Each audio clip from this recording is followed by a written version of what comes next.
రాజన్న సిరిసిల్ల జిల్లా ఎల్లారెడ్డిపేట మండలం అల్మాస్పూర్ గ్రామంలో జనావాసాల మధ్య ఎయిర్టెల్ సెల్ టవర్ ఏర్పాటు చేయడానికి గ్రామస్తులు తీవ్రంగా వ్యతిరేకిస్తున్నారు. టవర్ వల్ల రేడియేషన్ ప్రభావంతో అనారోగ్య సమస్యలు వచ్చే ప్రమాదం ఉందని వారు ఆందోళన వ్యక్తం చేశారు. గత 3 రోజులుగా గ్రామస్తులు నిరాహార దీక్ష చేపట్టినా అధికారులు స్పందించలేదని తెలిపారు. సెల్ టవర్ను గ్రామానికి దూరంగా ఏర్పాటు చేసే వరకు తమ పోరాటం కొనసాగుతుందని గ్రామ ప్రజలు స్పష్టం చేశారు.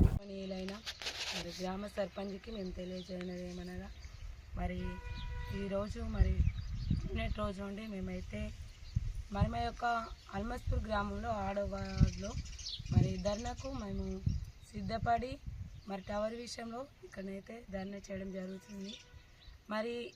మేమైతే కలెక్టర్ దగ్గర వరకు వెళ్ళాము టవర్ విషయంలో. మా 6వ వార్డులో టవర్ వద్దు, దానికోసము పాలక వర్గాలందరూ గ్రామంలో ఉన్న వాళ్ళందరూ మాకు సహాయం చేయాలని ప్రతి ఒక్కరి సలహా మేరకు మేము ప్రతి ఒక్కరి వారి దగ్గరికి వెళ్ళాము. అయినా కూడా మాకు ఇంకా కలెక్టర్ నుండి ఎలాంటి సమాధానము రాలేదు.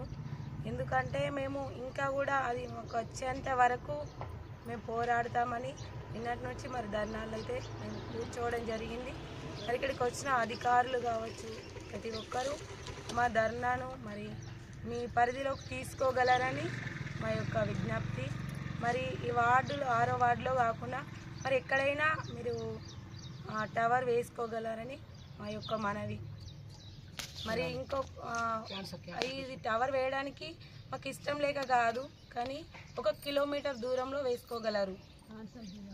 ఈ టవర్ ద్వారా ఎంతో మంది రేడియేషన్కి గురి అయ్యి క్యాన్సర్ పేషెంట్లు, బ్రెయిన్కి సంబంధించిన పేషెంట్లు, షుగర్, టీబీ వాళ్ళందరూ చిన్నలు మొదలుకొని పెద్దల వరకు చాలా బలహీనంగా ఉన్న వాళ్ళు ఎంతోమంది ఉన్నారు. కాబట్టి మాది యొక్క అవసరంలే కాదు, చిన్నపిల్లల భవిష్యత్తు కోసం కూడా ఆలోచించి నిర్ణయం తీసుకోగలరని మా యొక్క మనవి.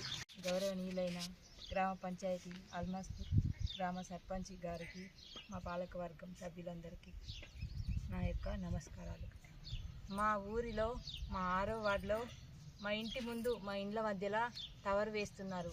కరుణాకర్ రెడ్డి స్థలంలో టవర్ వేస్తున్నారు. అది మాకు మా ప్రాణాలకు హానికరంగా ఉంటుంది. మేము టేపు పట్టి కొలిచినప్పటి నుండి మేము ఆపుదల చేస్తున్నాము. దాన్ని అలా ఫీల్డ్ ఆఫీసరు మా ముగ్గురు మీద కిషను, మైపాల్ రెడ్డి, సదాశివరెడ్డి ముగ్గురు మీద పిటిషన్ పెట్టారు. పోలీస్ స్టేషన్ దాకా కూడా వెళ్ళి వచ్చాము. అక్కడ నుండి కలెక్టర్ అమ్మ దగ్గర కూడా వెళ్ళొచ్చాము. అక్కడ నుండి ఎమ్మెల్యే దగ్గర కూడా వెళ్ళొచ్చాము. మా అధికారులు ఎవరు మాకు సహకరించలేదు. మాకు ఈ టవరు వద్దని మేము నిరాహార దీక్ష చేస్తున్నాము.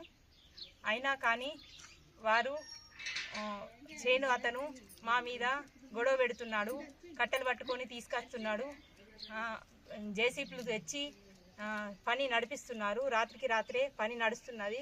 మేము ఆఫ్ చేసినా కానీ ఆఫ్ చేయడం లేదు. మమ్మల్ని అర్థం చేసుకొని మా బాధలను సహకరించే వాళ్ళని కోరుతున్నాం.